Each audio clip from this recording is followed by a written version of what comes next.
একটা মহিলাকে আরশের উপর থেকে আল্লাহ সালাম জানিয়েছেন, ওই মহিলাটাই আমার নানি খাদিজা।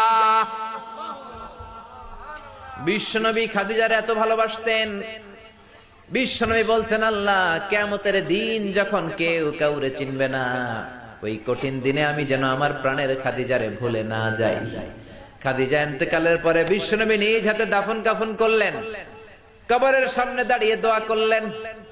দোয়ার পরে সব সাহাবীরা ঘরে ফিরে যায়। আবু বকর বললেন, নবী চলেন ঘরে ফিরে যাই, দাফন শেষ, কাফন শেষ, দোয়াও শেষ। বিশ্বনবী বললেন, না আবু বকর, আমি যাব না, তুমি যাও, আমি কবরের সামনে দাঁড়িয়ে থাকবো। যেই মহিলাটাকে এই কবরের মধ্যে আমি শোয়ালাম রে আবু বকর, এই মহিলাটা সাধারণ কোন মহিলা নয়, আমার বিপদের দিনের সঙ্গিনী খাদিজা। মক্কায় এই মহিলাটাই আমার হাতে প্রথমে কালিমা পড়ে ইসলাম ধর্ম গ্রহণ করেছে। মক্কায় কেউ যখন আমারে সাহায্য করে নাই, তখন আমার খাদিজা আমারে ভুলে নাই।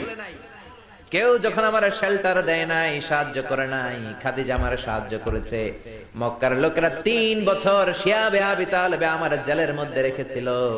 আমার কলিজার টুকরা বিবি খাদিজা ওই জেলখানার ভিতরে আমার সাথে ছিল। আবু বকর, তোমার মনে চাই তুমি ঘরে ফিরে যাও, আমি এখানে দাঁড়িয়ে থাকবো।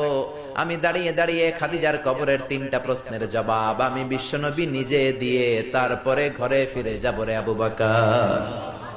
সাইয়েদনা জিবরাইল এসে বললেন, ইয়া রাসূলুল্লাহ, ইয়া হাবিবাল্লাহ, দাঁড়িয়ে থাকার দরকার নাই, আপনি ঘরে ফিরে যান।